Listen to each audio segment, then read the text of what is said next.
माझा नमस्कार. आपण सगळ्यांनी पाहिलं होतं की 6 जूनला जंतर मंतरवर आम्ही आमचं पहिलं आंदोलन केलं होतं आणि तिथं प्रचंड स्टुडंट्स आणि जे देशातले यूथ आहे ते एकत्र झाले होते आणि त्यांनी सगळ्यांनी मिळून आपले जे एज्युकेशन मिनिस्टर आहे धर्मेंद्र प्रधान यांचा राजीनामा मागितला होता. कारण की काय झालं होतं, 6 जूनपर्यंत या देशात 5 नीटच्या विद्यार्थ्यांनी आत्महत्या केलेली होती आणि आम्ही असं अल्टिमेटम दिलं होतं की 13 जूनपर्यंत धर्मेंद्र प्रधान यांनी राजीनामा द्यावा. पण तरी पण धर्मेंद्र प्रधान यांनी राजीनामा दिला नाही. त्यामुळे आम्हाला हे आंदोलन देशव्यापी घेऊन जावं लागलं आणि त्यानंतर मी पुणे, नागपूर, जयपूर, लखनौ, अमृतसर अशा ठिकाणी सभा घेतल्यात आणि तिथं हजारोच्या नंबर्समध्ये स्टुडंट्स आणि यूथनी आम्हाला सपोर्ट दिला आणि सगळ्यांचं एकच म्हणणं आहे की धर्मेंद्र प्रधान यांनी नैतिक जिम्मेदारी घेऊन, मॉरल रिस्पॉन्सिबिलिटी घेऊन राजीनामा दिलाच पाहिजे. आणि 6 जूनपर्यंत तरी फक्त 5 विद्यार्थ्यांनी आत्महत्या केली होती. आपण मागच्या 3 दिवसात पाहिलं तर 6 ते 7 विद्यार्थ्यांनी आत्महत्या केली. तर जसं जसं नीटची रिएक्झामिनेशन जवळ येते, उद्या रिएक्झामिनेशन आहे, पण जसं जसं रिएक्झामिनेशन जवळ येते तसं तसं अजून जास्त विद्यार्थी आत्महत्या करत आहे. मागच्या 48 तासात 6 विद्यार्थ्यांनी आत्महत्या केलेली आहे. तर कुठं ना कुठं विद्यार्थ्यांचा या सिस्टमवरनं पूर्ण भरोसा उठलेला आहे. त्यांना अजिबात अपेक्षा नाही की ही सरकार त्यांच्यासाठी काही करू शकते. तर आता आमची मागणी आहे, आज आम्ही देशभरातून सगळे स्टुडंट, सगळे यूथ जंतर मंतरला एकत्रित होत आहे आणि 1 वाजता आमचं आंदोलन सुरू होणार आहे, जिथं आम्ही धर्मेंद्र प्रधान यांचा राजीनामा घेतल्याशिवाय वापस जाणार नाही. आणि दुसरी गोष्ट, फक्त राजीनाम्यावरच गोष्ट थांबवून चालणार नाही. मी जयपूरला गेलो होतो, तिथं प्रदीप मेघवालच्या परिवाराला मी भेट दिली. प्रदीप मेघवालचे जे वडील आहेत ते एक डेली वेज लेबरर आहे, ते मजदुरीचं काम करतात. त्यांनी आपली जमीन गहाण ठेवून लोन घेतलं होतं. मुलगा तर गेला, मुलगा तर आपण वापस नाही आणू शकत, पण जे त्याच्यावर कर्ज आहे त्या कर्जाचं काय? सरकारकडून काहीच त्यांना मदत झालेली नाही. एक फोन कॉलसुद्धा गेलेला नाही आहे त्यांच्या परिवाराला. आणि फक्त प्रदीप मेघवालच नाही, नागपूरला मी गेलो होतो, आकांक्षा चतुर्वेदी 17-18 वर्षाची आकांक्षा, तिनेही आत्महत्या केलेली आहे आणि तिच्या वडिलांना पॅरालिसिस आहे, एक हार्ट अटॅक येऊन गेला आहे. ते छोटा केटरिंगचा बिझनेस करायचे. आता त्यांना त्यांचा छोटा जो केटरिंगचा बिझनेस होता तोही करता येत नाही, कारण की पॅरालिसिस झालेलं आहे, हार्ट अटॅक येऊन गेलेला आहे. आणि आकांक्षाचं घर हे मुख्यमंत्री जे आहे महाराष्ट्राचे देवेंद्र फडणवीस यांच्या घरापासून फक्त 5-10 मिनिटाच्या दुरीवर त्यांचं घर आहे. पण तरीही मुख्यमंत्री साहेबांकडून एकही फोन कॉल गेला नाही आहे किंवा भेटही दिलेली नाही आहे. तर माझी अशी अपेक्षा आहे आणि आमची अशी एक डिमांड आहे की धर्मेंद्र प्रधान यांनी तर राजीनामा दिलाच पाहिजे, पण ज्या ज्या विद्यार्थ्यांनी आत्महत्या केलेली आहे त्यांचे सगळ्यांचे परिवार आज कर्जामध्ये बुडलेले आहेत.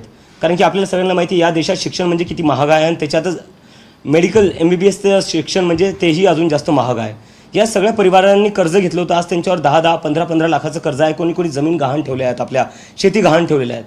तर या परिवारांना तुम्ही त्यांचे लेकरं तर नाही वापस आणून देऊ शकत, पण कमीत कमी सरकार जे आता करू शकते ते त्यांना कर्जातून बाहेर काढू शकते. तर आमची अशी मागणी आहे की केंद्र सरकारने, भाजप सरकारने या सगळ्या परिवारांना 1 करोडचं कंपन्सेशन द्यावं. तुम्ही त्यांचे मुलं तर वापस नाही आणून देऊ शकत, तुमच्या सिस्टमच्या फेलियरमुळे त्यांच्या मुलांना त्यांचा जीव द्यावा लागला.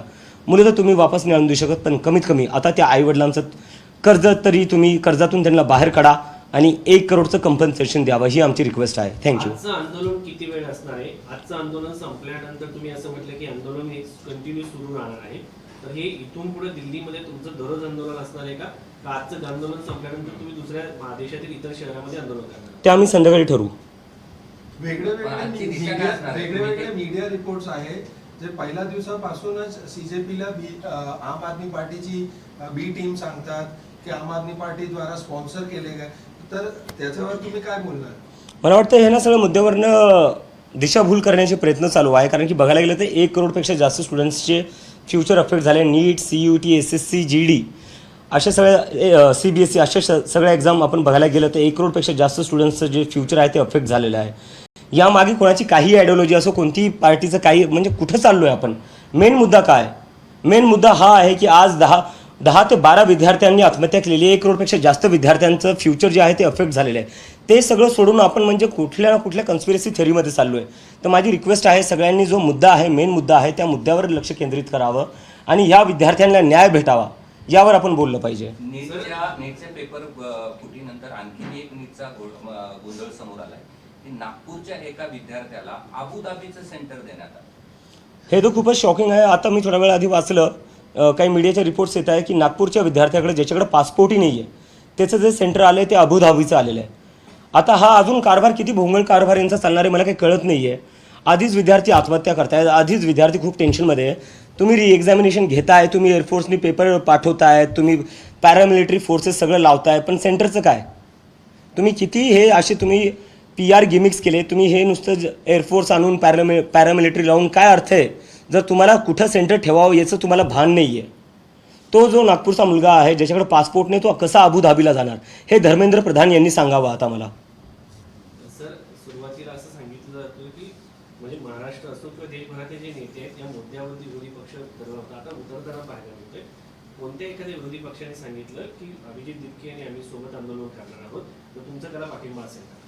ज्या ज्या पक्षांना, ज्या ज्या नेत्यांना या देशाच्या स्टुडंट्सची काळजी आहे, ज्यांना वाटतं या स्टुडंटसोबत, या देशातल्या स्टुडंटसोबत अन्याय झालेला आहे, त्या नेत्यांनी आमच्यासोबत यावं. आम्ही त्यांना they are open to join us. कारण की आमची जी मूव्हमेंट आहे ती कम्प्लिटली एपॉलिटिकल आहे, इंडिपेंडंट आहे. आमची जी मूव्हमेंट आहे ती स्टुडंट्सची मूव्हमेंट आहे. तर मला नाही वाटत की स्टुडंट्सच्या मूव्हमेंटला सपोर्ट द्यायला कोणत्याही पार्टीला काही प्रॉब्लेम असला पाहिजे. Now the time has come for us to rise about political differences, political ideologies and rise about parties. विद्यार्थ्यांचा प्रश्न आहे, देशाच्या भविष्याचा प्रश्न आहे. तर सगळ्यांनी आपल्या ज्या काही पार्टी असू, तर भाजपवाली असू द्या, भाजपवाल्यांच्या मुलांनी नीटच्या परीक्षा दिली असतील, त्यांनी आमच्या मूव्हमेंटला सपोर्ट करावं. पत्र लिहिलंय कोणाला? तुमचा पंतप्रधान नरेंद्र मोदी यांच्यासोबत भेट झाल्याचा असा दावा करणारा एक फोटो आला होता.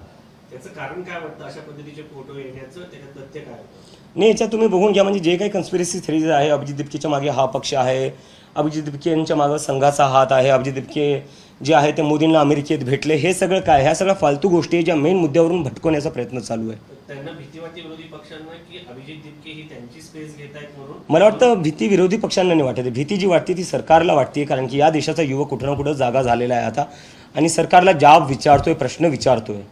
पत्र लिहिलंय कोणाला? मी काल जे आपले प्रधानमंत्री आहे नरेंद्र मोदीजी, त्यांना पत्र लिहिलं आणि त्यांना सांगितलं की धर्मेंद्र प्रधानांचा तर तुम्ही राजीनामा घेतलाच पाहिजे, सोबतच 1 करोड कंपन्सेशन पण दिलं पाहिजे. आणि माझी अशी विनंती आहे सरकारला आणि खास करून मोदी साहेबांना, जर तुम्ही धर्मेंद्र प्रधान यांचा राजीनामा घेसाल तर ती कुठेही तुमची वीकनेस म्हणून बघितल्या जाणार नाही. ते असं बघितलं जाईल की तुम्ही मान्य करताय काहीतरी चुकी झाली आहे आणि तुम्ही इम्प्रूव्ह करायला तयार आहे. So that is a good sign. Accepting a mistake is not a weakness, it shows that you want to improve the system. पण हे जे तुमचं आंदोलन आहे ते एक प्रकारे बीजेपीला प्रो बीजेपी असल्याचा आरोप होतोय. हे सगळं त्यांनीच चालवलेलं आहे. ते एक प्रेशर कुकरसाठी वापरलं जात आहे, एक शिट्टी म्हणून वापरलं जात आहे.